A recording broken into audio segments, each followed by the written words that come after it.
Os ecologistas levaram o problema de interação de populações para dentro do laboratório para ser estudado ao microscópio.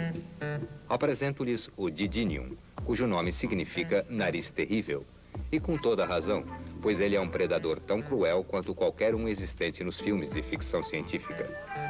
O Didinium é um lobo microscópico, com apetite por apenas um tipo de presa, esse paramécio, que nada suavemente.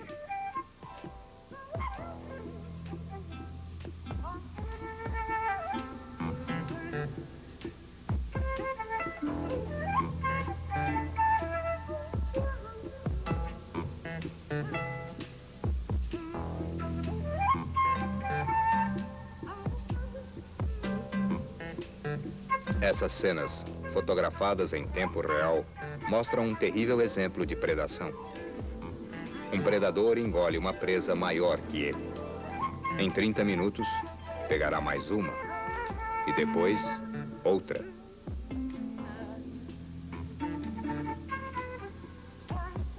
Depois de saciado, o Didinium se divide, produzindo novos indivíduos que repetirão o voraz processo muitas e muitas vezes. Com um predador tão eficiente à solta, sua presa deveria estar ameaçada de extinção. Entretanto, o paramécio continua a ser um dos organismos mais abundantes em lagoas. Como isso é possível? Essa pergunta pode ser respondida através de experiências que permitam a interação de populações em situações controladas. Para começar, alguns didínios são colocados em uma cultura de paramécios e diariamente faz-se a contagem das duas populações. No 6º dia, os didínios começam a ser abundantes na cultura. No 7º dia, restaram alguns paramécios escondidos na vegetação e há um número muito grande de didínios. Parece que o fim está próximo. No 8º dia, uma mudança interessante. Cada didínium desenvolveu uma cobertura, espécie de concha, que brilha sob a luz polarizada. Dentro de sua concha de proteção, o didínium entra em um estado de dormência. Com seu predador temporariamente fora do caminho, a população de paramécios desenvolve-se até que, respondendo a sinais químicos, o didínium sai da dormência e o banquete recomeça. Este relacionamento tem se repetido ciclo após ciclo durante milhões de anos. Como acontece com a estrela do mar e o mexilhão, a relação continua, porque em seu ambiente natural, o predador não pode extinguir a sua presa.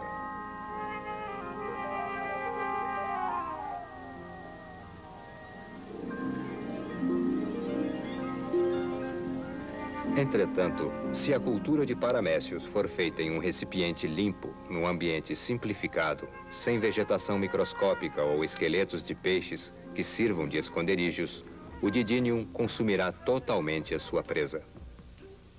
Eles competirão até o último paramécio, findando um ciclo e provocando a sua própria extinção.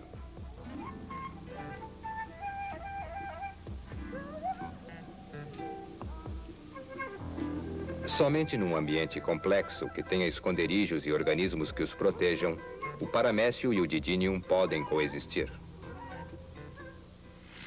Em laboratório, estudos desse tipo levantam problemas relativos ao nosso próprio relacionamento com o meio. Por exemplo, as monoculturas desenvolvidas em grandes fazendas mecanizadas que os seres humanos utilizam para a obtenção de alimentos. A fim de compreender nosso próprio sistema, os ecologistas precisam conhecer melhor os sistemas naturais. A própria Terra é um gigantesco sistema ecológico. Os raios de sol fornecem a energia para a vida. Dióxido de carbono, água, nitrogênio, oxigênio. Matérias-primas fluindo em grandes ciclos entre a atmosfera e o mundo vivo. Os ecologistas dão a esse sistema global de apoio à vida o nome de biosfera. Dentro da biosfera existem unidades ecológicas mais ou menos distintas chamadas ecossistemas. Um litoral é um tipo de ecossistema, um lago, outro. Floresta, deserto, campo. Cada sistema tem sua característica própria, embora em sua essência esses ecossistemas maiores sejam semelhantes. Por exemplo, Todos utilizam energia solar na medida em que as plantas produtoras de alimentos convertem luz em energia química. Esse processo, a fotossíntese, realiza-se em pequenos corpos verdes no interior das células vegetais. Usando a energia da luz, esses cloroplastos produzem as moléculas nutrientes essenciais. Eles utilizam as matérias-primas dióxido de carbono, água, nitratos, fosfatos e compostos de enxofre para produzir carboidratos, gorduras, proteínas, ácidos nucleicos, as moléculas da vida. Quando um animal come uma planta, ele obtém um suprimento de moléculas biológicas, moléculas que podem ser usadas de duas maneiras, como energia para a manutenção de seu metabolismo e como fonte de matéria-prima para a elaboração de seus próprios produtos.